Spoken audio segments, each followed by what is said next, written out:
যদি তুমি কোনো মেয়েকে দেখে মানসিক শান্তি খুঁজে পাও, দ্যাটস এনাফ ফর ইউ। এটা নিয়ে দেখলাম অনেক ভুল বুঝাবুঝি হয়েছে, একটা মিসআন্ডারস্ট্যান্ডিং হয়েছে, একটা মিসকনসেপশন তৈরি হয়েছে। ছেলে এবং মেয়ে একসঙ্গে আছে বলেই মনে হয় একটু মারামারিটা বেশি হয়েছে। আই থিঙ্ক দ্যাট এটা এমন না যে আমি আসিফ হুজুর গিয়েছি, সবাইকে বসিয়েছি, ডানে মেয়েরা বসেন বামে ছেলেরা বসেন, ইটস নট লাইক দ্যাট। তো এখন যদি একতরফা আমাকে দোষ করা হয় যে আসিফ হুজুর একা এমন করে আর পৃথিবীতে কেউ নাই, এটা হচ্ছে কি বলবো, এটা পার্সোনালি অ্যাটাক করা ছাড়া আর কিছু না। আপনারা সবাই জানেন যে রিসেন্টলি আমার কোনো একটা ছোট্ট বক্তব্যের ক্লিপ নিয়ে বাংলাদেশে প্রচন্ড পরিমাণে ট্রল, আলোচনা এবং সমালোচনা হচ্ছে। মেবি এটা 3 দিন হয়ে গেছে। তো আজকে আমি ছোট্ট একটা ব্যাখ্যা দিব, এবং এই ব্যাখ্যাটা আমি আগে বলছি, এই ব্যাখ্যাটা সবার জন্য না, এই ব্যাখ্যা তাদের জন্য যারা আমাকে মন থেকে ভালোবাসে। কারণ কেউ যদি আপনাকে হেট করে, ঘৃণা করে, আপনি যতই ব্যাখ্যা দেন সেটাকে নিতে পারবে না, আপনাকে সে এগেইন আবার হেটই করবে। আচ্ছা, ব্যাখ্যাটা হচ্ছে এরকম, দেখেন, ছেলে এবং মেয়ে একসঙ্গে আছে বলেই মনে হয় একটু মারামারিটা বেশি হয়েছে। আই থিঙ্ক দ্যাট এখন বিষয়টা হচ্ছে যে ক্লাসটা আমি নিয়েছি বা যে ক্লাসটা আমি প্রায় সময় নিয়ে থাকি, এটা হচ্ছে একটা সরকারি প্রতিষ্ঠানের ক্লাস। এখানে স্কুল, কলেজ, ইউনিভার্সিটি সকল শিক্ষার্থীরাই এখানে ভর্তি হয় এবং তারা ইংরেজি ভাষার কোর্স করে। তো আমার মেবি এখানে 2 বছর থেকে আমি জড়িত আছি। মাঝে মাঝে ক্লাস নেই, এবং যখন তাফসীর প্রোগ্রাম শুরু হয়ে যায় তখন আমি ক্লাসটা আর নিতে পারি না। So maybe it has been 6 months that I didn't take the class. তো স্যার যিনি আছেন ক্লাসের, যিনি স্যার, তো আমাকে তিনি ফোন দিয়ে বললেন, ভাইজান অনেক দিন হয়ে গেল আপনি আসেন না, ক্লাস দেন না, বক্তব্য দেন না, তো আপনি ক্লাসটা নেওয়া শুরু করুন, আস্তে আস্তে যতটুকু পারা যায় ক্লাস নেবেন। তো ক্লাসের পরে একটা ইফতার পার্টি ছিল আমাদের, সেখানে আমি বক্তব্য দিয়েছি। মেবি ওটা একটু বেশি ভাইরাল হয়েছে, এক পাশে ছেলে আর এক পাশে মেয়ে। দেখেন, ছেলে এবং মেয়ে যে একসঙ্গে আছে এটা আমার হাতে না, it is totally out of my capacity. For example, আপনি একজন টিচার, আপনাকে একটা ইনভাইট করা হলো কলেজে, তো কলেজে তো স্বাভাবিক এইটা যে এক পাশে ছেলে থাকবে, এক পাশে মেয়ে থাকবে। এখন আপনি টিচার, আপনি বাধ্য বক্তব্য দেওয়ার জন্য, তো আমি সেখানে গিয়েছি, সেখানে আমার বাধ্যতা এটা, ওখানে সবসময় এভাবেই ক্লাস হয়। এটা অনেক আগের প্রতিষ্ঠান, এটা তো সরকারি জায়গা। এখন আমি কি একাই ছেলে মেয়ে নিয়ে বক্তব্য দেই? তা কিন্তু না। আপনি দেখেন, যত ইসলামিক লেকচারার আছে যারা পুরো পৃথিবী কাজ করছে, for example doctor Zakir Naik, he is working for Islam all over the world, মাশাআল্লাহ, পুরো বিশ্ব যে কাজ করছে ইসলামের জন্য। আপনি তার অনেক স্পিচ দেখবেন ইউটিউবে, এক পাশে ছেলে আর এক পাশে মেয়ে, দুটো মিলেই তিনি কাজ করছেন। আর একজন আছেন মুফতি ম্যাক, আমার একজন খুব ফেভারিট পার্সন, মাশাআল্লাহ। উনি একজন ইংলিশ লেকচারার, মাশাআল্লাহ, খুবই সুন্দর ভাষা তার। তিনিও পুরো বিশ্বব্যাপী কাজ করছেন, তার অনেক স্পিচে ছেলে এক পাশে, মেয়েরা এক পাশে। আচ্ছা, অন্য কান্ট্রি বাদ দেই, from our country, for example Mizanur Rahman Azhari সাহেব, ওনার অনেক বক্তব্য দেখবেন ইউটিউবে আছে। Recently maybe it has been 6 or 7 months, I am not sure, উনি বক্তব্য দিয়েছেন মালয়েশিয়াতে, যেখানে এক পাশে মেয়েরা আছে, এক পাশে ছেলেরা আছে। তো এই যে মিক্সিংটা ছেলে এবং মেয়ের, এটা কিন্তু বাধ্যতামূলক আমরা করি। একটা জায়গায় আমরা গিয়েছি, ওখানকার অ্যারেঞ্জমেন্ট কমিটির সিস্টেমটাই হচ্ছে এরকম যে এক পাশে ছেলে এক পাশে মেয়ে। এখন আমরা যখন মাহফিলে যাই তখন কি হয়, মেয়েদের প্যান্ডেল হয় আলাদা, ছেলেদের প্যান্ডেল হয় আলাদা, ওখানে আমরা একটা রুলস মেনে কাজ করি। বাট যেহেতু এটা সরকারি প্রতিষ্ঠান, এখানে ক্লাসটা এমনিই হয়, সো এটার জন্য আমি খুবই বাধ্য ছিলাম, আমাকে করতে হয়েছে।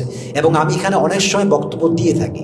তো আমি নেক্সট টাইম এটা ট্রাই করব যেন কোনো ফুটেজ না থাকে, ফেসবুকে কোনো ফুটেজ না থাকে। ট্রাই করব সুন্দরভাবে সাজিয়ে গুছিয়ে ইসলামকে রিপ্রেজেন্ট করার জন্য, ইনশাআল্লাহ। আচ্ছা, আর একটা বিষয় হচ্ছে, আমি ছোট্ট একটা কথা বলেছিলাম সেখানে, সেটা হচ্ছে এরকম যে যদি তুমি কোনো মেয়েকে দেখে মানসিক শান্তি খুঁজে পাও, দ্যাটস এনাফ ফর ইউ।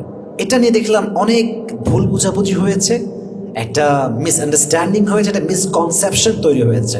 আগেই বলবো যে এই বক্তব্যটা কাট করা হয়েছে, এখানে অনেক কিছু বাদ আছে।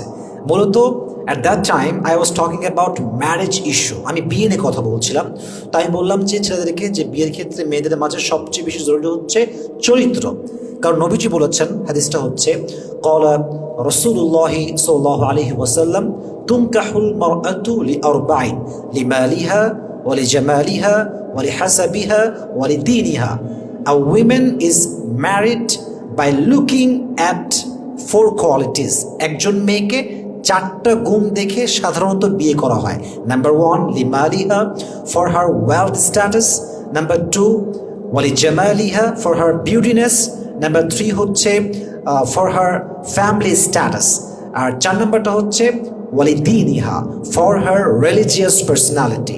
একটা হচ্ছে তার পারিবারিক যেই ধন সম্পত্তি দেখা, 2 হচ্ছে তার পারিবারিক যেই শিক্ষা এটা দেখা, 3 নাম্বার হচ্ছে তার সৌন্দর্য দেখা, 4 নাম্বার হচ্ছে তার চরিত্র দেখা। তাই বললাম যে তোমার চরিত্রকে দেখে সবচেয়ে বেশি বিয়ে করবে এবং গুরুত্ব দিবা। লাস্টে এসে বললাম যে বিয়ের মূল উদ্দেশ্য হচ্ছে মানসিক শান্তি।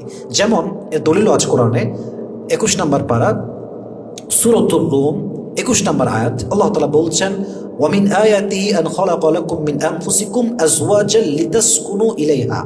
One of the best creation of Allah subhanahu wa ta'ala is husband-wife relationship. And there are 3 purpose of husband-wife relationship. 3টা উদ্দেশ্য স্বামী স্ত্রীর সম্পর্কের। 1 নাম্বারই হচ্ছে মানসিক শান্তি। সো আমি ওইটা মেন করেছি। এখন এটা কাটছাট করে ভাইরাল মেহেরবানি করে করবেন না প্লিজ, ডোন্ট গেট মি রং। এবং মেহেরবানি করে এগুলো নিয়ে ট্রল করা বন্ধ করবেন। আমাদেরকে তৌফিক দান করুক, সকলেই পড়া আমিন। আর লাস্ট কথা হচ্ছে এই যে দেখেন, মানুষের কথায় মন ভাঙা যাবে না। যার স্বপ্ন যত বড় তার আলোচনা তত বেশি বড়, আর যার আলোচনা যত বেশি তার সমস্যা কিন্তু থাকবেই থাকবে, অবশ্যই এটা হবে। এখন কথা হচ্ছে, লাস্ট কথা এটা আমার, এটা বলে আমি শেষ করতে চাই, আমি কোনো দলের লোক না, আমি ইন্ডিভিজুয়ালি কাজ করছি, আমি সবাইকে ভালোবাসি, আমি একজন মধ্যমপন্থী মানুষ, আমি একজন মধ্যমপন্থী মুসলমান, আমার কোনো দলের ব্যানার নাই।